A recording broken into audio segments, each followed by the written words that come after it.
Barrister Rahman আমাদের বলেছেন দেশের কোন কোন ট্র্যাডিশনাল বা হিস্টোরিক্যাল প্লেস গুলো উনি ঘুরতে চান। আমরা মোস্টলি তো দেখি পলিটিশিয়ানরা যারা থাকে তারা হচ্ছে নিজেরা কথা বলে, বাট আজকের প্রোগ্রামটা মেইনলি বেসড ছিল যে আমরা কথা বলবো, উনি শুনবেন বা আমাদের থেকে উনি বিভিন্ন সাজেশন নেবেন। তো আমি নিজে থেকে পার্সোনালি যে কথাটা বলেছি, অনলাইনে তো মেয়েদের অনেক বেশি বুলির শিকার হতে হয়, অনলাইন হ্যারাসমেন্ট বা সামনাসামনিও। তো এই ক্ষেত্রে আমরা হচ্ছে যে ওনার প্ল্যানটা শুনতে চেয়েছি। তো উনি বলেছেন দেশে যে ল আছে সেটার ইমপ্লিকেশনটা বা সব ক্ষেত্রেই এই বিষয়ে জোর দিতে হবে।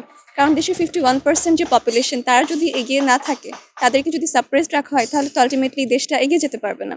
সো এটা একটা বিষয় ছিল। এছাড়াও ঢাকায় তো অনেক বেশি পপুলেশন। তো এই পপুলেশন কিভাবে ডিসেন্ট্রালাইজড করা যায় বা ঢাকাকে কিভাবে আরো গোছানো সুন্দর করা যায়, এই বিষয়ে নিয়ে আমরা কথা বলেছি। আর আরেকটা সুন্দর মেমোরি হচ্ছে যে আমি তো বগুড়ার, আর ব্যারিস্টার রহমান উনিও বগুড়ার। সো আমরা ওনাকে বগুড়া আসার জন্য ইনভাইট করেছি, বগুড়ার আলু খাতি খাওয়ার জন্য। এটা খুবই সুইট একটা মেমোরি ছিল।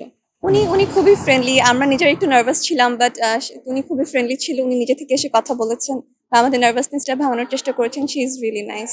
হ্যাঁ, আমরা এই কথাটা ভেবে আমরা একটু নার্ভাস ছিলাম, কিন্তু ওনার মধ্যে এই অহংকারটা ছিল না। উনি নিজে থেকে এসে কথা বলেছেন বা জানতে চেয়েছেন যে আমরা আসলে কি চাই, কি করলে হচ্ছে মানে তরুণদের ভাবনা জানতে চেয়েছে দেশ সম্পর্কে, যে আমরা কিভাবে একসাথে মিলে দেশকে আরেকটা ভালো পর্যায়ে নিয়ে যেতে পারি, স্টুডেন্টদের প্ল্যাটফর্ম বা কিভাবে কাজ করা যায় এটা নিয়ে। আমরা বেশ কিছু পলিসি নিয়ে কথা বলেছি, যেমন এনভায়রনমেন্ট নিয়ে ওনার সম্ভবত একটা পলিসি দিয়েছে যে 25 লক্ষ বা 2.5 কোটি এরকম গাছের, আমার এক্স্যাক্টলি মনে নেই সংখ্যাটা। আমি ভেবেছিলাম যখন অনলাইনে দেখেছি যে এটা তো অনেক বড় সংখ্যা, এটা মনে হয় নিছক একটা সংখ্যা, কিন্তু ওনারা আমাদের বুঝিয়েছে যে কিভাবে কোথায় গাছগুলো লাগানো হবে, এবং শুধু গাছটা রোপণ করা না, এই স্যাপলিংস গুলো কিভাবে পরবর্তীতে টেক কেয়ার করা হবে, এই পুরো প্ল্যান ওনারা বলেছে। এভাবে আমরা বিভিন্ন পলিসি নিয়ে কথা বলেছি।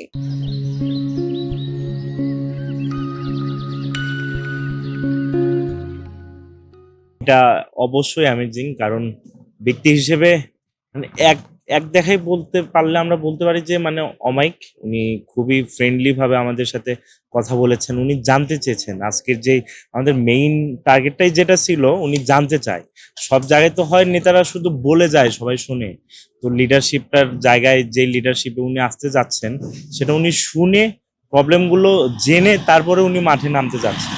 এবং উনি জানেন, যখন আমরা ওনাকে বলেছি ঢাকায় একটা অন্যতম সমস্যা ক্রিয়েট হচ্ছে, জনসংখ্যা বেড়ে যাচ্ছে, সবাই ঢাকামুখী হচ্ছে। তো উনি এটা জানেন যে ঢাকায় 3 কোটির ওপর মানুষ আছে, এগুলো জানেন। এবং ঢাকার যে প্রবলেমগুলো, ঢাকা বেসিক্যালি পেয়ার গ্রুপগুলো কোথায় আড্ডা দিবে, কোথায় থাকবে। মফস্বল এরিয়ায় যেমন দেখা যায় সবাই একটা জায়গায় যাচ্ছে, আড্ডা দিতে পারছে, খেলার জায়গা রয়েছে। তো এগুলো নিয়ে উনি কনসার্ন আছে। ঢাকার ভেতর তো জায়গাগুলো নেই আসলে। তারপরে আমরা বললাম আমাদের ক্যাম্পাসে কিছু স্পেস আছে, তাও যথেষ্ট নয়। ক্যাম্পাসের বাইরের অবস্থা তো আরো পুরান ঢাকা বা অন্যান্য অঞ্চলগুলো ঢাকার, যেগুলো আমাদের ভালোভাবে ক্রিয়েট হয়নি, মানে ওয়েল প্ল্যান না, আরবানাইজেশন গুলো হয়নি, প্ল্যানিং ছাড়া হয়েছে।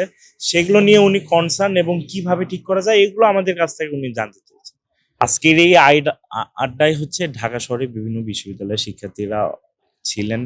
এখানে ছিলেন হচ্ছে তরুণরাই, বেসিক্যালি আমরাই ছিলাম। তো এই আয়োজনের মাঝে আমার মনে হয় যে তরুণরা বলতে পেরেছেন, তরুণরা একদম top to the bottom bottom আমরা বলতে পারি যে অ্যাপেক্স, আমাদের যেই প্ল্যানিং এর যে অ্যাপেক্সটা বলতে পারি, সেখানে আমরা আমাদের বার্তাগুলো পৌঁছে দিতে পারছি। এটাই আমরা মনে করি। আমরা প্রথমে যখন আমাদের টেবিলে উনি এসেছেন, তখন আমরা অনেকক্ষণ যাবত কথা বলেছি। আমরা বলেছি যে ঢাকামুখী যে চাপ, মানুষের চাপ, কারো ফ্যামিলি চালানোর জন্য সে ঢাকায় চলে আসছে, সে যেন তার জেলাতেই কিছু করতে পারে, এইটা করা যেতে পারে, তাহলে ঢাকার উপরে একটা চাপ কমে যাবে। আর পদ্মা সেতু হওয়ার পরে কিন্তু ঢাকামুখী মানুষের সংখ্যা আরও বেড়ে গিয়েছে। এইদিকে যমুনা সেতু হওয়ার পর থেকে উত্তরাঞ্চলের মানুষগুলো যেমন আছে, এখন দক্ষিণাঞ্চলের মানুষও আসছে। চারদিক থেকে মানুষের যে চাপটা, এটা যদি আমরা পূর্বাঞ্চলমুখী গাজীপুর, সাভার, আশপাশে মুন্সিগঞ্জ, যার যার জেলায় যদি আমরা ডিসেন্ট্রালাইজ করতে পারি, তাহলে কিন্তু এটা ভালো হবে। আর শেষে ফুচকা খাওয়ার সময় ব্যারিস্টার রহমান আমাদের বলেছেন দেশের কোন কোন ট্র্যাডিশনাল বা হিস্টোরিক্যাল প্লেসগুলো উনি ঘুরতে চান। তো আমরা বগুড়ার কথা বলেছি, বগুড়া তার দাদা বাড়ি। তো বলেছি বগুড়ায় আসার জন্য, এবং বগুড়ার যে আলুঘাটি রয়েছে, আমরা তাকে দাওয়াত দিয়েছি বগুড়ার আলুঘাটির জন্য, এবং তিনি খুবই ইন্টারেস্টেড এটা নিয়ে, এবং তিনি ট্রাই করবেন বলেছে।